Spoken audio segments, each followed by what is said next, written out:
Hola, por medio de la presente vengo a hacer la presentación del trabajo final correspondiente a la materia Finanzas Públicas de la maestría en Administración Pública. Para eso voy a compartir pantalla.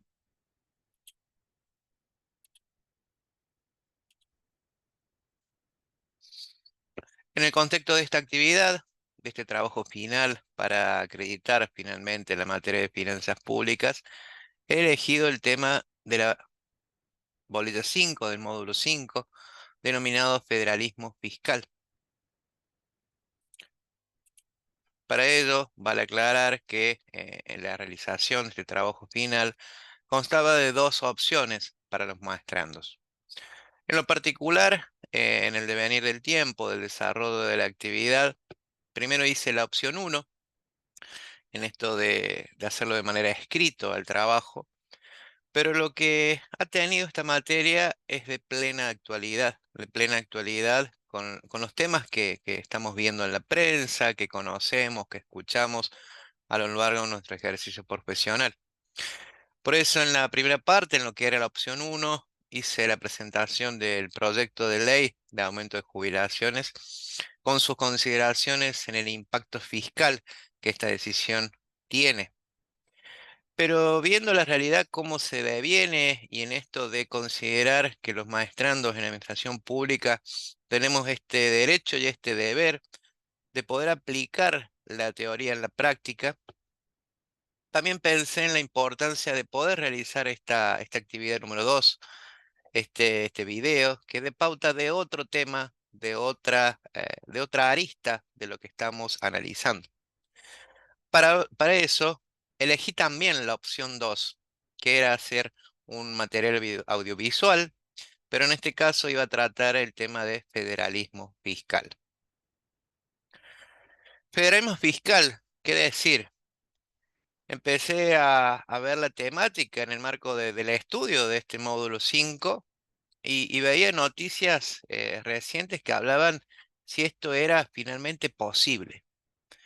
Y ahí comprendí que la teoría decía parámetro, decía marco constitucional, hablaba de legislación, hablaba de derechos de los estados subnacionales, pero también hablaban de otra realidad, una realidad que se escapaba de esa teoría.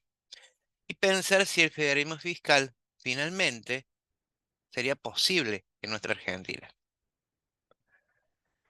Y tomando palabras de los autores que hemos visto a lo largo del cursado, por ejemplo, de Joseph Stiglitz, él hablaba de que el federalismo fiscal, también retomando esta posibilidad de pensar y de repensar, ha sido una situación de permanente debate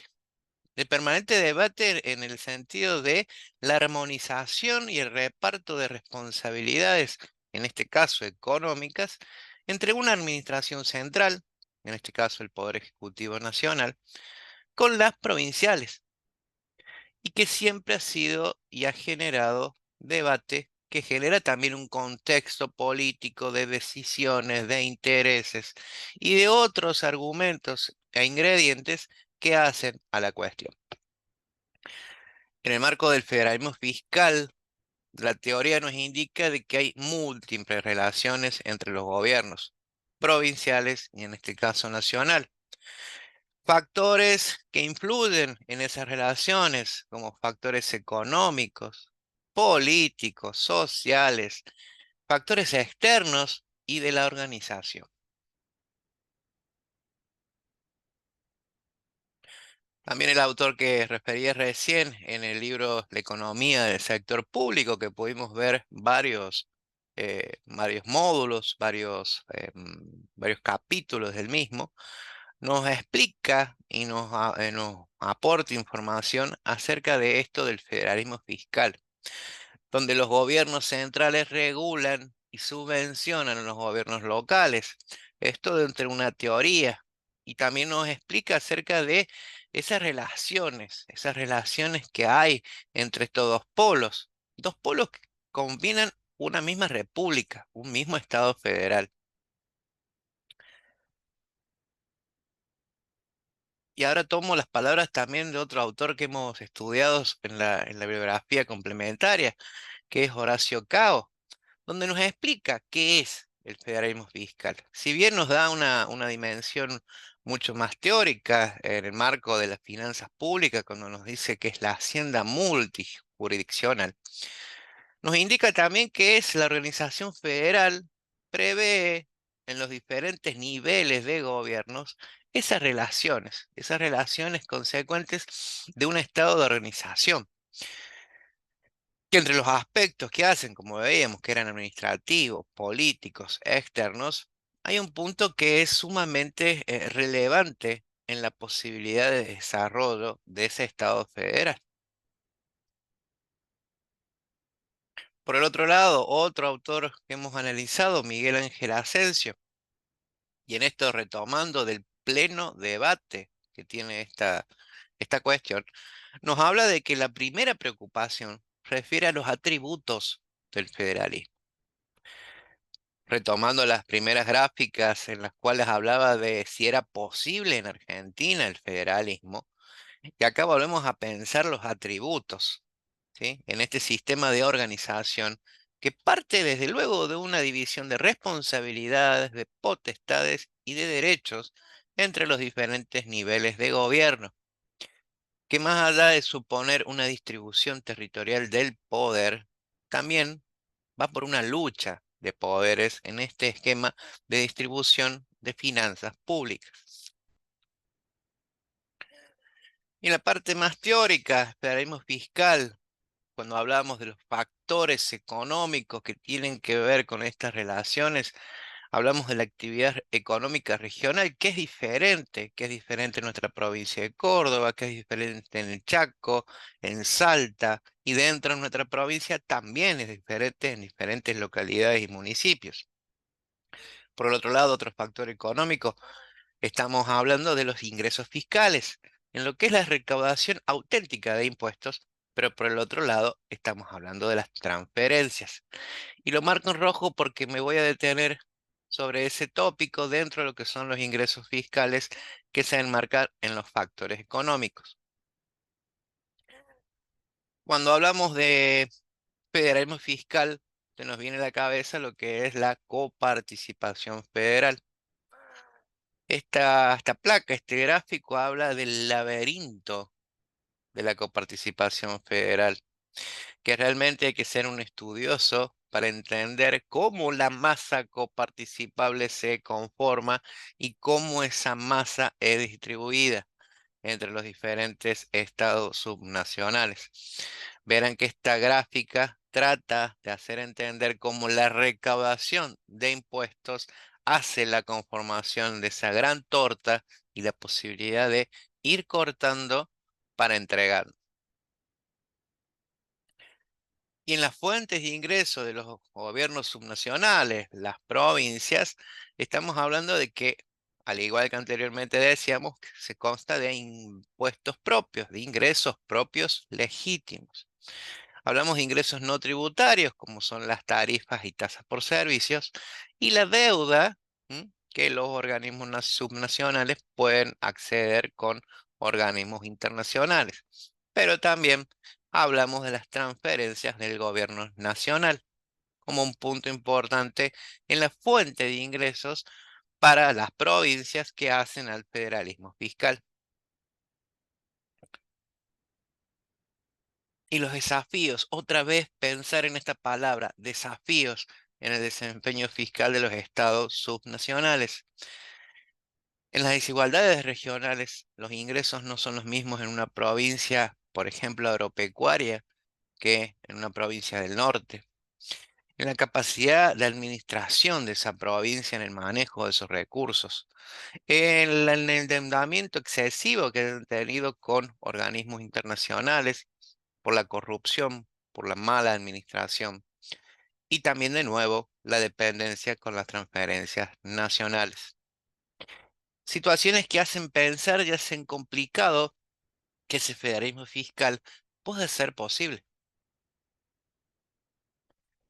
Cuando hablamos de la posibilidad, pensamos en la norma, en la legislación, Y cuando pensamos en la Constitución de 1853, ya Alberdi ahí ya nos indicaba en el sistema de división de ingresos tributarios los medios de existencia al gobierno nacional que debía propugnarse en ese marco normativo. Luego ya aquí en el tiempo, en la Constitución del 94, en su reforma, en el núcleo de coincidencias básicas que dio origen a la ley de convocatoria de esta reforma, se hablaba del fortalecimiento del régimen. Ya los constitucionalistas del año 53 ya lo veían como un problema. En el 94 se ratificó esta problemática, pero todavía no se ha llegado a una solución. Y no se ha llegado a una solución todavía porque ese mandato del 94 está incumplido en esto de fortalecer el régimen constitucional. En esto de fortalecer el federalismo, se estableció en la reforma 94 que se da un plazo de 2 años para el dictado de una nueva ley de coparticipación. Pero lamentablemente, en nuestro país, por disputa, por intereses de todo color, tipo y envergadura, esto no ha sido posible. Por lo cual, hasta tanto eso no ocurra, el tema seguirá en debate y en tensión.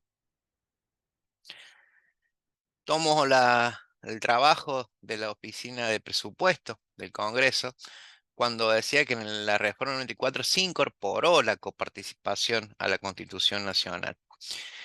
Y cuando ratifica también que ese mandato aún no fue cumplido, pero solamente hubo pactos fiscales desde el año 92 a la fecha, y siempre en la comunión de la asunción de un nuevo gobierno federal se habla de esto, de un pacto fiscal que pueda dar la posibilidad de entender las relaciones de una mejor forma, cumpliendo, supliendo y acompañando los intereses de las diferentes fuerzas políticas. Vemos aquí que el federalismo fiscal no solamente está imbuido de factores económicos, sino también de políticos. Y me permito agregar que son también políticos partidarios. Esta foto es reciente en el tiempo, que habla de no un pacto fiscal, sino que habla del famoso Pacto de Mayo, donde el presidente de la nación con algunos gobernadores del país, reitero, algunos gobernadores del país, firmaron un documento que es un documento declarativo, pero que va en la huella de poder acordar, de sentarse y de pensar hacia dónde debe ir ese federalismo.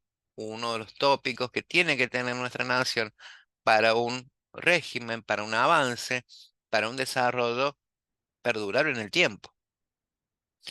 Esta acta de mayo, en el punto 6, hablaba del compromiso de la rediscusión de la coparticipación federal de impuestos para terminar, para poner fin al modelo extorsivo actual que padecen las provincias. Nuevamente, la tensión, nuevamente el debate sale en estos diálogos, en estos compromisos. Y en ese sistema, cuando el gobierno nacional, con una clara impronta de volver a rediscutir estos aspectos, eh, piensa y propone algunos tipos de situaciones que hacen a la gestión esto de las transferencias fiscales. Pero hay que también reconocer que este gobierno federal, desde su asunción, estas transferencias automáticas las han bajado, por ejemplo, a un 15,4 en el primer bimestre del año 2024. Lo que habla también a que ese punto de dependencia de las transferencias nacionales, muchas provincias lo deben suplir con otras fuentes de ingresos. Noticias que abundan acerca del recorte de las transferencias, noticias que abundan que el gobierno nacional no transfiere lo que debe transferir. Y vemos nuevamente en la práctica acerca de la división de este federalismo fiscal, cómo se aleja lo que es con lo que debería ser. Y en ese alejamiento consideramos que este federalismo fiscal se ve no solamente debatido, tensionado, sino perjudicado en función a los recortes que se hacen del organismo federal a las provincias. Y en el caso de las transferencias, hablamos de las no automáticas o las discrecionales, en las cuales hubo recortes en todo tipo de programas. Programas, por ejemplo, el mencionar, el programa docente de incentivo docente que transferían las provincias, programas de relaciones con la provincia, de desarrollo regional, el aporte del ANSES de las cajas de jubilaciones no transferidas, múltiples programas que han tenido una suspensión en la transferencia de fondos. En la oficina del Congreso de Presupuesto se da un informe actualizado y pormenorizado acerca de cómo esta disminución ha sido de dos periodos, como el 2023 hacia el 2024, y marca con números realmente relevantes cuál ha sido la baja en los aportes. Y eso significa que las provincias tenían programado, tenían presupuestado un modo de actuar, pero sin los recursos que venían de estas transferencias, es imposible que se pueda realizar.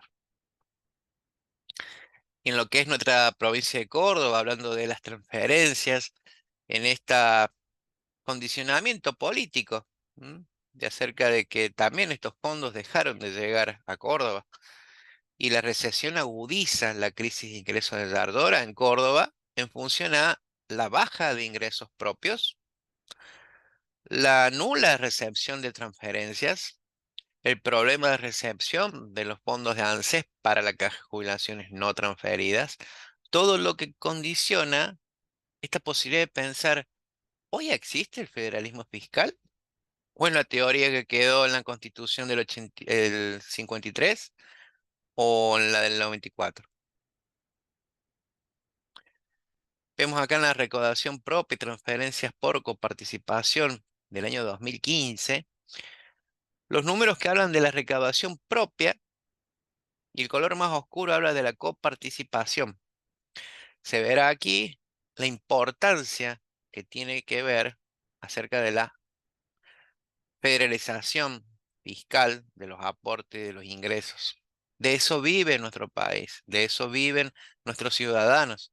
La posibilidad de repensar, recaudar para el país, para el progreso del país, pero en esa recaudación poder dar a cada uno lo suyo. Y en palabras también de Joseph Stiglitz, hablábamos del proceso político.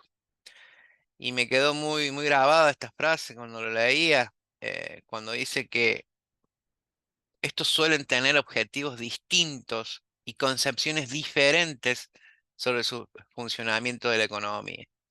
Y habla de que en la elaboración y en la decisión de estas políticas públicas, de esta forma de repensar, hay que adaptarse, ¿sí? Hay que adaptarse, hay que ceder y llegar a pactos entre personas que componen diferentes facciones políticas, partidos políticos. Y dentro de esos partidos políticos hay internas de esos mismos partidos políticos, por lo cual vemos que el proceso político, el contexto político del país condiciona todo tipo de actuación. Por ejemplo, la económica. Por ejemplo, la posibilidad de que salgan leyes que puedan, dentro del marco de gobierno, dar respuesta a esas líneas gubernamentales. Y un informe del CEPAL que también hablaba de la importancia de la política tributaria para el desarrollo de los países y que también da de suyo la posibilidad de consensos y conflictos. Pero lamentablemente lo que estamos viendo en nuestro país es que hay más conflictos que consensos. Y si hubiese consenso siempre, o al menos lo que nos muestra la prensa, es a cambio de algo, es a cambio de poder. Por lo cual tenemos que repensar acerca de ese federalismo fiscal, si es lo propio de lo que nos enseñan los autores o si es algo que depende meramente de la política, de la política electoral, de la política pensar a la próxima contienda de elecciones, o es un pensamiento de verdaderos estadistas que contribuyen al desarrollo armónico de toda una nación, sin importar a qué color partidario cada uno pertenezca. Y esta nota del diario Perfil, cuando indica la crisis del federalismo en Argentina, coparticipación, extorsión y consensos. Quizás la realidad también nos da una enseñanza acerca de entender si el federalismo fiscal en Argentina es realmente posible, así como los constituyentes nos han enseñado. Esta imagen, para ir finalizando, marca lo que podemos resumir, podemos entender acerca de la intención del federalismo fiscal. Una gran torta de la nación y muchas manos, quizá de los gobernadores de provincia, que acercan su plato para obtener una parte de esa gran torta. Y vemos que los platos están vacíos. Pensemos y esperemos que esa situación se pueda revertir.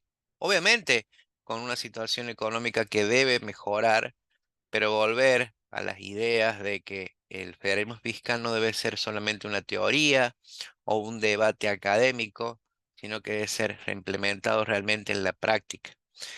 Por eso, ante esta plena actualidad de esta temática, ante esta posibilidad de experimentar lo que la materia de finanzas públicas me ha dejado, ese plus, ese agregado en valor, tenía el derecho y tenía también el deber, quizás, de hablar este pequeño video acerca de este tema, acerca de esta composición de saberes y esta posibilidad que tenemos nosotros que nos estamos formando en un posgrado en la maestría en administración pública. Tenemos que debatir y pensar, repensar y poner en tensión estos conceptos tan importantes para el desarrollo justamente de la administración pública. La bibliografía utilizada a lo largo de esta presentación da cuenta, bueno, de todo lo que hemos utilizado de manera obligatoria a lo largo de los módulos, y en especial otra bibliografía externa que está citada aquí, que ha permitido la realización de este trabajo. De esta forma, le agradezco por la posibilidad, por este módulo de finanzas públicas en un contexto de la maestría en administración pública y en el sentido mismo de poder haber aplicado, tener la intención de haber aplicado los saberes o lo que la materia o lo que este módulo me ha permitido dejar. Se complementa la actividad opcional 1 con la opcional 2. Me parecía oportuno poder presentar los dos trabajos. Me gustó esta situación, me gustó hacer este desafío y espero que haya servido y que dé cuenta de los saberes que uno haya podido cobijar a lo largo del curso. Muchas gracias, profesora. Ha sido un orgullo haberla tenido en nuestras aulas virtuales y a disposición. Muchas gracias.